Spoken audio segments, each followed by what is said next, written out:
Welcome to In Focus with Eden Lane.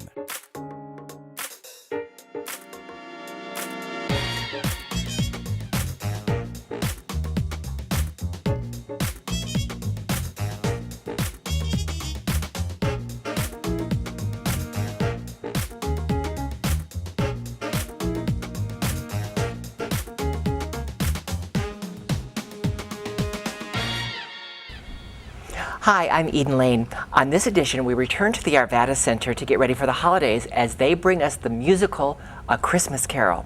We'll meet with the director and the choreographer, and later we'll also go behind the scenes to see how they make the wigs right here at the Arvada Center. We even meet Richard White, who plays Ebenezer Scrooge.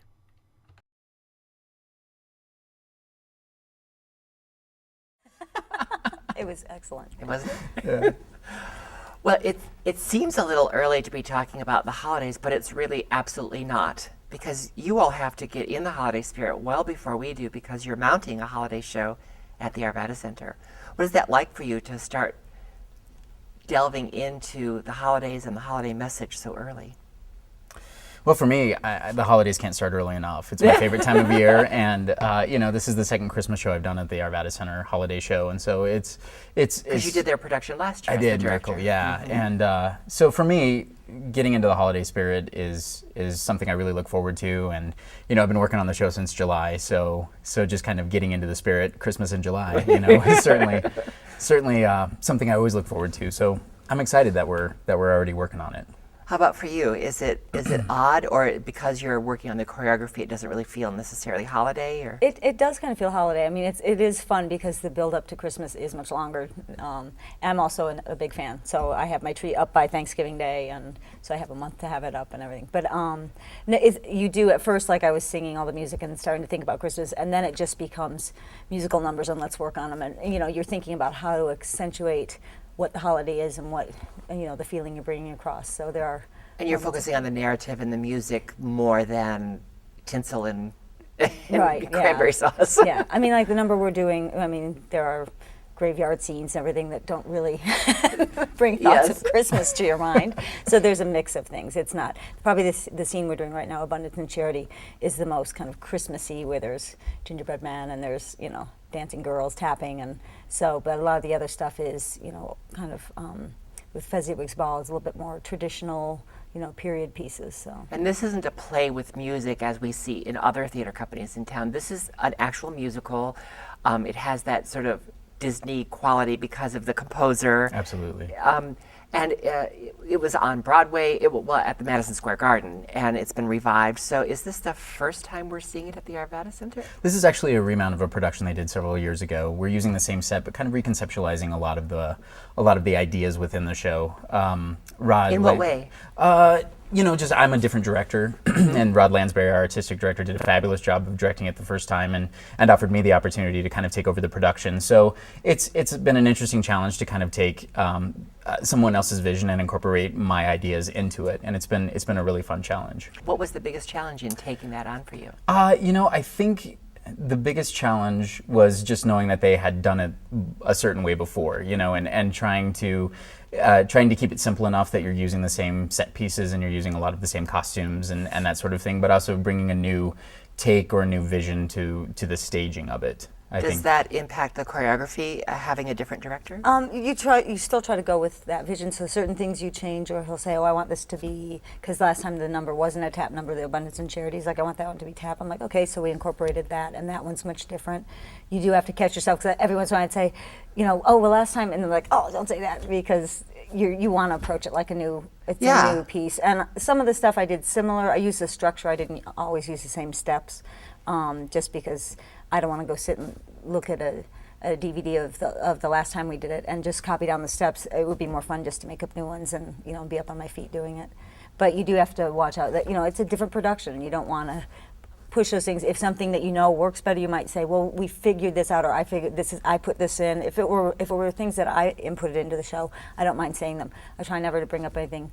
Maybe if I think that maybe Rod, that was Rod saying, then I definitely don't say it, because that's more of a directorial. But if it's a choreographic decision, then I will, I'll throw that into the mix. And you've already been in rehearsals for a little bit of time. Yeah, we've been in for a week. What is it like? It's when you're telling such an iconic story. I mean, you're telling the ultimate Christmas tale. It's challenging to try to find. I think the audience has certain expectations of what certain moments are going to be. So it's a balance of trying to find and meet their expectations on those pivotal, iconic moments that they're expecting, while also trying to throw in a couple of surprises and things that they might not expect. And that's what we've been working on this first week. How do we really make sure that the audience is getting the story they want, while maybe telling it in a way that they might be surprised by. And we already mentioned that it was not the play with music that we have seen in other companies. This is a full-on musical. How does that change the way you're approaching the story? Because it can often be a very dark story, and that's kind of one of the things we like about it. But we have this composer who writes this Disney-style music. Well, for me, I'm really focusing on Scrooge's transformation. So those dark moments. Those dark moments are dark, but I'm focusing more on the end of the show when he does have that transformation and becomes a new man. We're not giving anything away. No, I don't think there's any spoilers in Christmas Carol.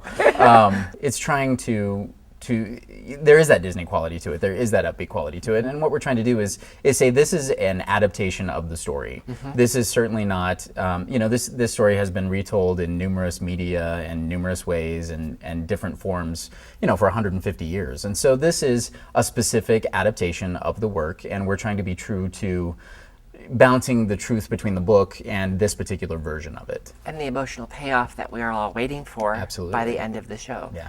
How does that work for you as the choreographer when you're taking little pieces that have to be able to entertain all on their own, yet what we're working toward is that payoff at the end?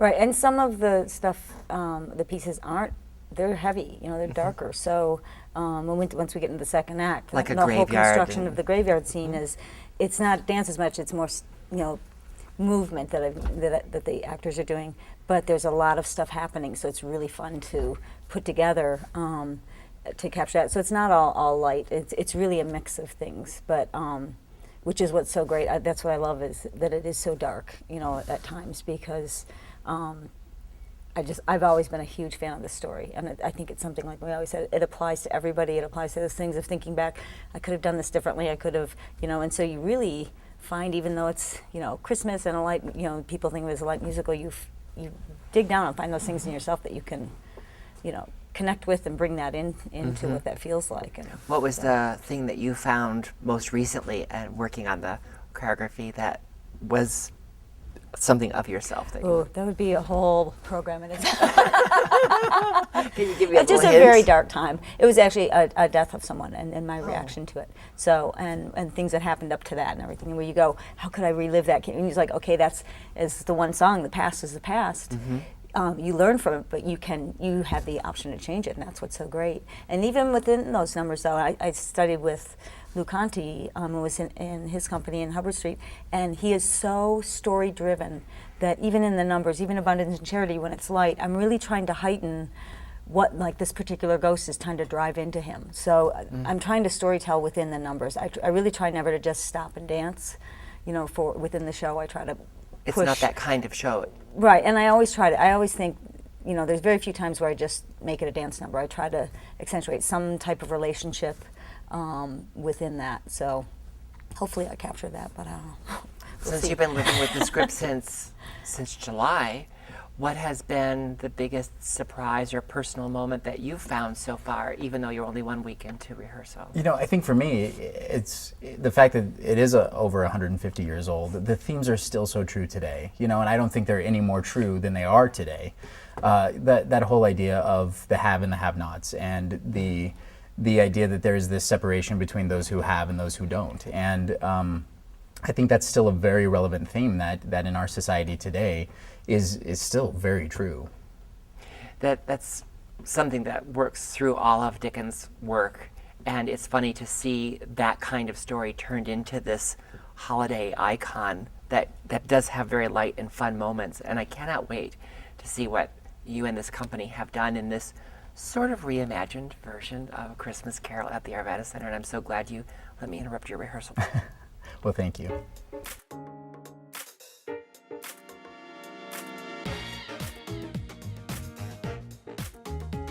And now Richard White, who plays Ebenezer Scrooge. Well, I'm so delighted to meet you as you make your debut at the Arvada Center in what is really kind of a unique position. We're getting to meet you as Scrooge. Well, there's a lot to Scrooge. Now, you have a rather deep musical theater resume. What is it like to come into a regional company like this, bringing that experience into this kind of story? What is that like for you? Well, that's my life. That's what I do. But I think that in every instance, you have that same feeling. You bring whatever experiences you have to a new and different situation. This particular situation is so very, very well developed. They have a way of doing things here that works very, very well for them, and they know what it is, so it's really easy to slip into that. So it's a great pleasure to be working here. Where do you live in New York? Yes, Manhattan. As you go out for the holidays to bring these beautiful holiday stories to other audiences, it means you're not at home for the holidays. Well, that's an actor's life. An actor is never home for holidays. Never home for holidays. No, you're always doing something someplace. Someplace else. Yeah. Everyone has seen a million versions of Scrooge, from Albert Finney to George C. Scott to Mr. Magoo. That was what I was actually raised on, was Mr. Magoo's Mr. Magoo. Christmas. Yeah. So tell me about your Scrooge. Well, this particular version, with music by Alan Menken, it has that feel to it. It's just beautiful melodies. It's very heartwarming tale, and this is a very, very child-friendly version. It's delightful. So how do you find him? How did you unpeel this onion to find this character? That is Scrooge? Well, as I say, Scrooge is such an extreme that it's not hard to find him at all, and we are all very familiar with the story and with various people's interpretations of him. Most of them are very similar. He's very clearly delineated by Dickens, so he's not hard to find at all. Not hard to find at all. No. But you also, especially actors with experience, don't want to just do a carbon copy of someone else's of course not. Scrooge, Of or course just not. do a pat version. No. So how are you uncovering him as the actor? Well, you discover that through the process of interacting with other characters. How does this character interact with other characters, and how does an extreme miser who is withdrawn and bitter, towards the world, how does he interact with people? And there are lots of opportunities for him to interact in this play. So you observe each of those interactions and find out how those will work out. And it also depends on the other characters as well, the other actors, how they, Cole's version of Bob Cratchit, for example, is going to influence my version of Scrooge. You've only had 1 week of rehearsal with the company Has so it only far. been a week? It seems like we've been here for months. Why do you say that? Well, it's very intense. Yeah. It is a very brief rehearsal period. So you have to pack an awful lot into it. We've had a very busy week so far. Yeah. So it's a very quick process. Have you played this part before? Never. Never. I'd never even heard this or seen this version before. Yeah, So it's brand new to me. It was, what, 2004 when they first did this version in Madison Square Garden? Yeah, I think that's right. And they Yeah. did it 5 years in a row, and I was out of town every Christmas. Because you're never at home for the holidays. You seem a little young to play Scrooge based on who Thank we have you. seen. Tell everyone you know. based I'm on not. based on who we've seen play Scrooge before. I'm Does- probably older than Scrooge was written. Really? Well, his physicality is also an expression of his personality. So yes, he's generally a bit more withdrawn and hunched over. I'll have the advantage Brittle. of yes, dried up. And I will have the advantage of costumes and wigs and so forth to also help me to bring out those aspects of him. He does not seem a vital, vibrant character at the beginning, although he certainly finds a lot more vitality and vibrancy once he has his transition. A lot of an actor's work is telling a story and hopefully having an impact on their audience. But you're telling a very particular story at a very important time of the year for many people. They're Yes. coming, you're going to become part of their holiday experience. Yes. What does that feel That's like? thrilling. Yeah. No, that's a wonderful opportunity. As you say, that's what actors do. I mean, it's not unique to this piece, but this piece being very special at this time of year enables you to reach out to people even more readily. The piece, everybody has a reaction to the piece. Most people know the story and have a reaction to it. And some people might say that, oh, it's a little saccharine, isn't it? You know, and so forth. But because it's live on theater, you know, live in the theater, if people can open themselves up to it, they can let the simplicity of goodwill and the Christmas spirit, literally, they can experience that a little more directly. And by being the actor away from home, helping them have that as part of their holiday, hopefully you'll feel that in return from the audience and helping you have a good holiday. Absolutely, absolutely. No, this is, you know, it's funny, we all have our own traditions with the holidays. And part of my personal tradition has been to read the novella every year. It's like I said, when I was a small child, we were raised on Mr. Magoo's Christmas. So, you know, that story is pretty much ingrained, and so this gives me the opportunity to re-experience it. You know, it's when you act a role, when you portray a character, you experience him on a different level than you do reading the book or observing a movie or even in the theater. So it will be more personal for me this year. In a way, I will have a more intimate experience than the audience. Yeah. But I get to try and share that experience with them. I'm so glad you're making your debut at the Arvada Center you. for this production. I can't wait to come and see you in just 9 days. I know. 9 days. No. Too soon. We'll be ready. We'll be ready. Thank you for making time for me today. Oh, thank you. It's a pleasure. Nice to meet you.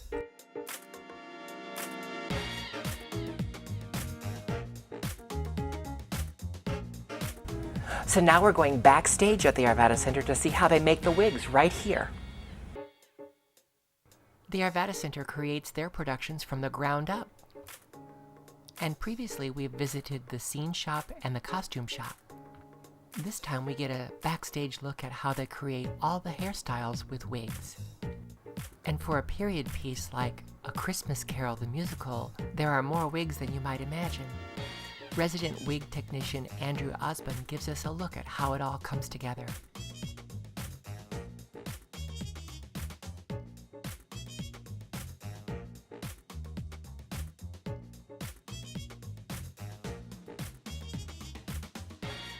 How often do you have to reset wigs during the run? A run like the one that they're going to have for A Christmas Carol?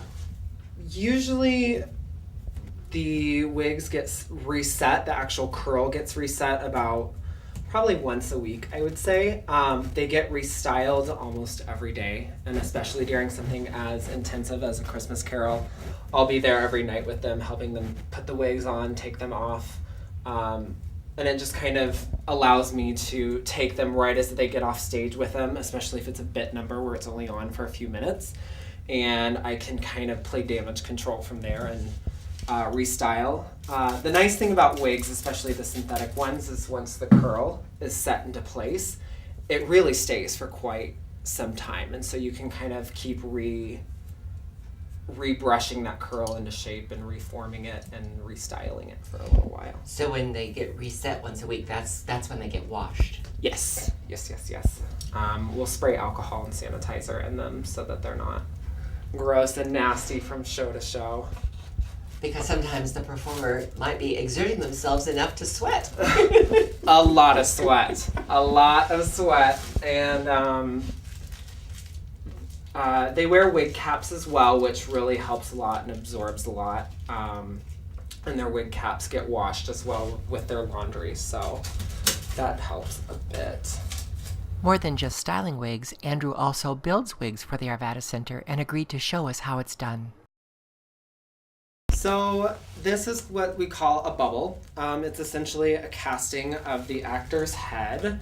And this one was made for Richard, for Scrooge. Because you're creating his wig. Yep, we're creating his wig. And so this foundation that I made was created off of this. And it's essentially just saran wrap and packing tape.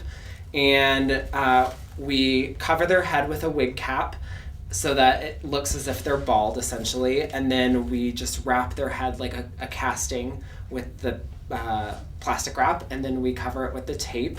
And then to give it rigidity. Yep, absolutely.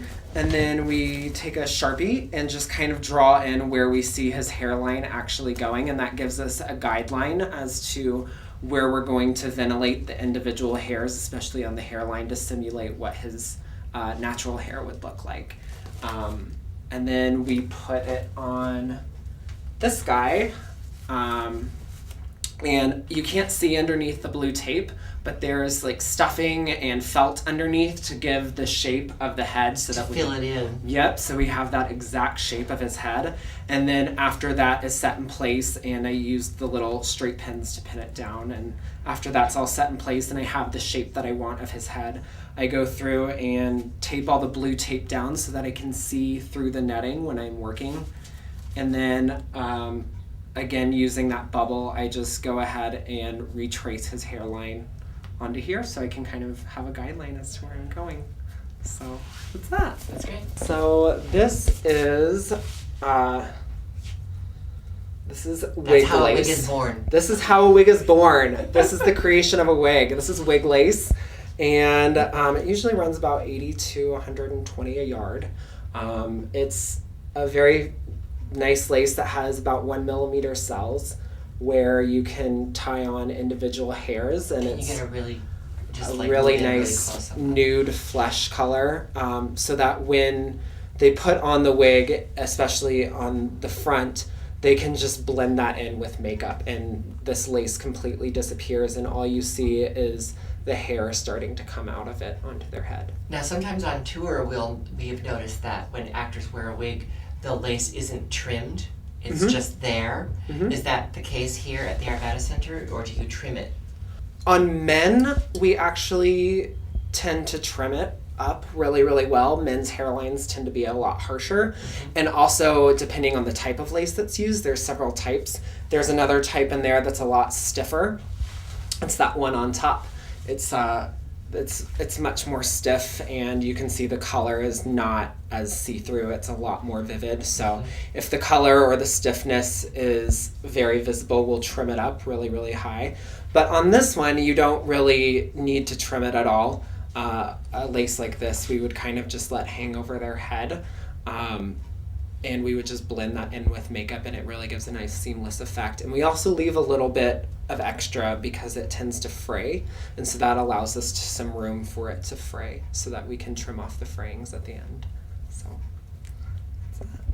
Yeah, and the other thing we try to do here especially, I think it's easier with a bigger musical like that for it to blend out and for it to fade out a little bit. You're so far away that you don't really see it. Whereas here we have a much closer audience, especially in the black box where you... I was just going to say, sometimes these wigs were used there. Yeah, and they're super close to the audience. I mean, they're, 10 feet away from an audience member. Like this. Yes, they'll be just like this. And so we will try to really trim it up nicely if you're going to be really close and blend it really, really well with the makeup. Before we left, Andrew gave us an up-close look at the process for ventilating the wig, creating it from the ground up. He estimates that more than 40 hours go into the creation of these one-of-a-kind pieces.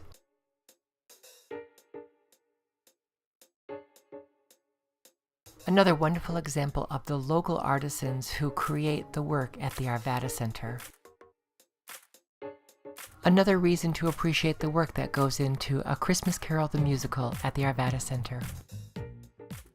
Here's a highlight from the Arvada Center's A Christmas Carol the Musical.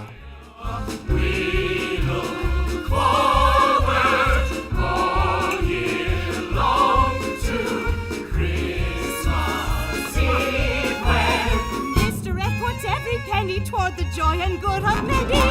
haberdashers dashing down the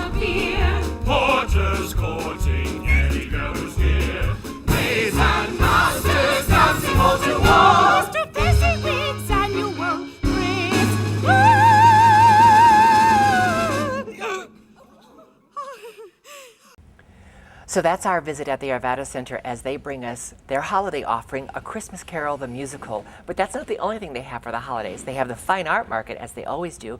And again, this year they're featured on Carols for a Cure. Broadway Cares, Equity Fights AIDS.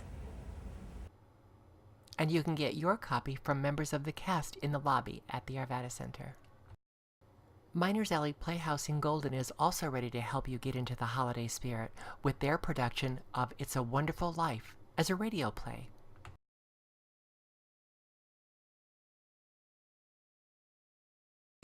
Good evening, ladies and gentlemen, boys and girls, young and old, old and new. Greetings from WBFR Studio A in Manhattan, New York, right here in the US of A. I'm your host, Freddie Fillmore, and it's my pleasure to bring you your favorite stories this and every week on WBFR Playhouse of the Air. Tonight, we have a real feel-good, heartwarmer, perfect for this or any Christmas Eve. It's a Wonderful Life. All the details are available at minersalley.com. A local production without a holiday theme is the drama Snow Falling on Cedars. Set in 1954, it's a courtroom drama, a mystery, and a love story. Snow Falling on Cedars is adapted from the award-winning novel, playing at the Vintage Theater through December 15th. Details are available at vintagetheater.com. The Nutcracker is a wonderful holiday tradition for many families. And Wonderbound, formerly known as Ballet Nouveau Colorado, continues its 11-year collaboration with the Colorado Conservatory of Dance to bring their unique take on this holiday classic. And this may be the final season for this production with Wonderbound. If you dream, if you love, if you wonder, you won't want to miss this special production of the Nutcracker.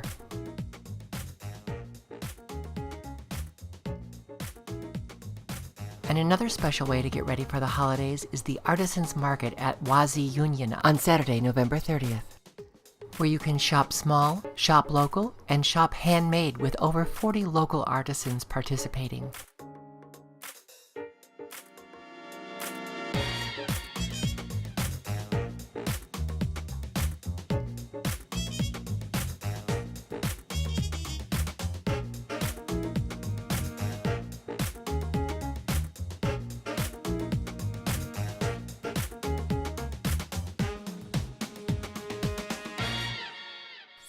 Snugglebug.